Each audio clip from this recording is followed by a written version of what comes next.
আমাদের ক্রীড়ামন্ত্রী আবেগতাড়িত বাংলায় একটি পদত্যাগপত্র দিয়ে দিয়েছেন। তিনি শাক দিয়ে মাছ ঢাকতে চাইছেন, সেটা যদি ঢেকেও ফেলতে পারেন কিন্তু শাকটাকে ঢাকতে পারবেন না। কাদের গ্রেপ্তার করা হচ্ছে? একজন অর্গানাইজারকে। আজকে যাদের গ্রেপ্তার করা হয়েছে, যে বাচ্চা বাচ্চা ছেলেগুলোকে গ্রেপ্তার করা হলো, যারা টাকা দিয়ে টিকিট কিনেছে, মানে তারা যোগ্য, তারা সরকারি চাকরি করে, মাল্টিন্যাশনাল কোম্পানিতে চাকরি করেন, উচ্চশিক্ষিত ছেলে, তাদের গ্রেপ্তার করা হয়েছে। 7 দিনের জেসি হয়েছে তাদের। আর যারা এই প্রাতিষ্ঠানিক লুট করলো তারা কোথায়?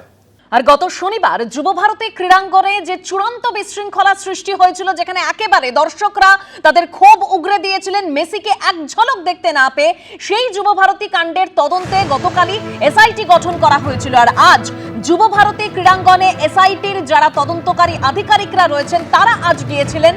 আইপিএস পীযূষ পান্ডে, জাভেদ শামীম, সুপ্রতিম সরকার, মুরলীধর, তারা আজকে যুব ভারতী ক্রীড়াঙ্গনে দিয়ে গিয়েছিলেন।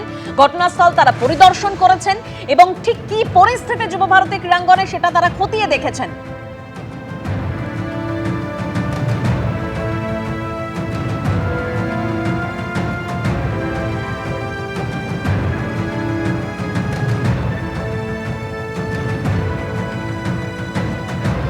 প্রথমে মাঠ পরিদর্শন এবং তার পরবর্তীকালে একেবারে যুব ভারতী ক্রীড়াঙ্গন, সেই যুব ভারতী ক্রীড়াঙ্গনের ঠিক পাশেই বিধাননগর কমিশনারেটের যে সিপি অফিস রয়েছে, সেই অফিসে এসে পৌঁছালেন এসআইটি সদস্যরা এবং আসার পরবর্তীকালে তদন্ত বর্তমানে কোন পর্যায়ে রয়েছে, কি অবস্থা রয়েছে এবং যাদের গ্রেপ্তার করা হয়েছে, অন্যদিকে যে 2টি এফআইআর রয়েছে সেই এফআইআর সংক্রান্ত বিষয়ে একাধিক বিষয় তথ্য সংগ্রহ করেন এসআইটি সদস্যরা। এসআইটি সদস্যরা যখন সেখানে ছিলেন, বিধাননগর কমিশনারেটের সিপি এছাড়া বিধাননগর কমিশনারের উচ্চ পদস্থ আধিকারিকরা তারা সেখানে উপস্থিত থাকেন এবং গোটা বিষয়টি এসআইটি সদস্যদেরকে ব্রিফ করেন যে কি হয়েছিল 13 তারিখে এবং তার পরবর্তীকালে তারা কি পদক্ষেপ নিয়েছে সেই সংক্রান্ত বিষয়। একাধিক যে প্রশ্ন এসআইটি সদস্যরা তারা কিন্তু করেন যে গত 13 তারিখে যুব ভারতী ক্রীড়াঙ্গনে ঠিক কি পরিস্থিতি তৈরি হয়েছিল, কেন এমন পরিস্থিতি হলো, কিভাবে গোটা বিষয় এত লোক ভেতরে প্রবেশ করলেন, সেই সমস্ত একাধিক বিষয় কিন্তু জানতে চান বলে জানতে পারছি। এবং ইতিমধ্যে এসআইটির সদস্যরা প্রথমে হচ্ছে যুব ভারতী ক্রীড়াঙ্গন পরিদর্শন এবং তার পরবর্তীকালে একেবারে যে সিপি অফিসে গিয়ে বৈঠক করলেন এবং তারপর তারা সেখান থেকে বেরোলেন এবং আগামী দিনে যে তথ্য সংগ্রহ করেন সেই তথ্যের উপর ভিত্তি করে কিন্তু গোটা বিষয় খতিয়ে দেখবেন এসআইটির সদস্যরা। ক্যামেরা উজ্জ্বল ঘোষের সঙ্গে পার্থপ্রতিম ঘোষ, এবিপি আনন্দ, কলকাতা।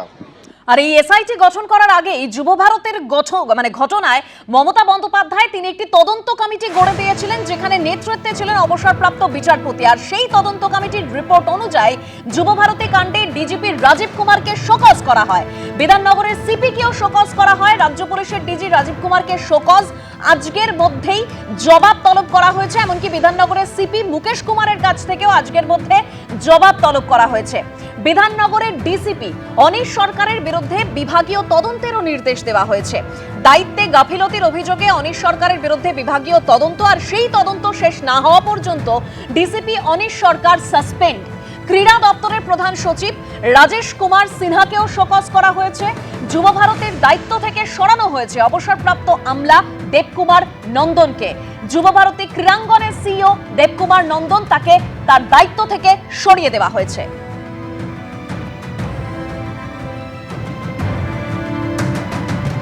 আর যুব ভারতী কাণ্ডে ক্রীড়ামন্ত্রীর পদ থেকে অরূপ বিশ্বাস তিনি পদত্যাগ করেছেন। তদন্ত শেষ না হওয়া পর্যন্ত অরূপ বিশ্বাসকে অব্যাহতি, অরূপ বিশ্বাসের পদত্যাগের ইচ্ছাকে মর্যাদা জানিয়ে অব্যাহতি দিলেন মুখ্যমন্ত্রী মমতা বন্দ্যোপাধ্যায়। আর এই তদন্ত চলাকালীন মুখ্যমন্ত্রী নিজের হাতেই রাখবেন ক্রীড়া দপ্তর। তার ইস্তফা গ্রহণ করেছেন মুখ্যমন্ত্রী। ক্রীড়ামন্ত্রীর পদ থেকে অব্যাহতি চেয়ে মুখ্যমন্ত্রীকে দেওয়া চিঠিতে অরূপ বিশ্বাস তিনি লিখেছেন, গত 13ই ডিসেম্বর 2025 কিংবদন্তি ফুটবলার মেসির কলকাতা সফরে বিবেকানন্দ যুব ভারতী ক্রীড়াঙ্গনে যে পরিস্থিতি হয়েছিল তার পরিপ্রেক্ষিতে আপনি ইতিমধ্যেই তদন্ত কমিটি গঠন করেছেন।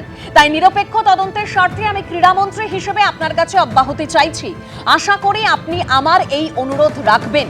অরূপ বিশ্বাসের অনুরোধে সাড়া দিয়ে মুখ্যমন্ত্রীর তরফে যেটা জানানো হয়, এই চিঠি অনুযায়ী 2025 সালের 13ই ডিসেম্বর বিবেকানন্দ যুব ভারতী ক্রীড়াঙ্গনে যা ঘটেছে তার নিরপেক্ষ তদন্ত নিশ্চিত করার স্বার্থে ক্রীড়া দপ্তর থেকে অব্যাহতি নেওয়ার জন্য ক্রীড়া মন্ত্রীর আবেগ ও উদ্দেশ্যকে আমি সাধুবাদ জানাই।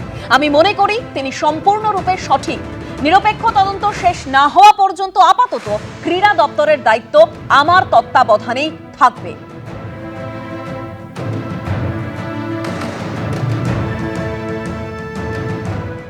এবিপি আনন্দ, এগিয়ে থাকে, এগিয়ে রাখে।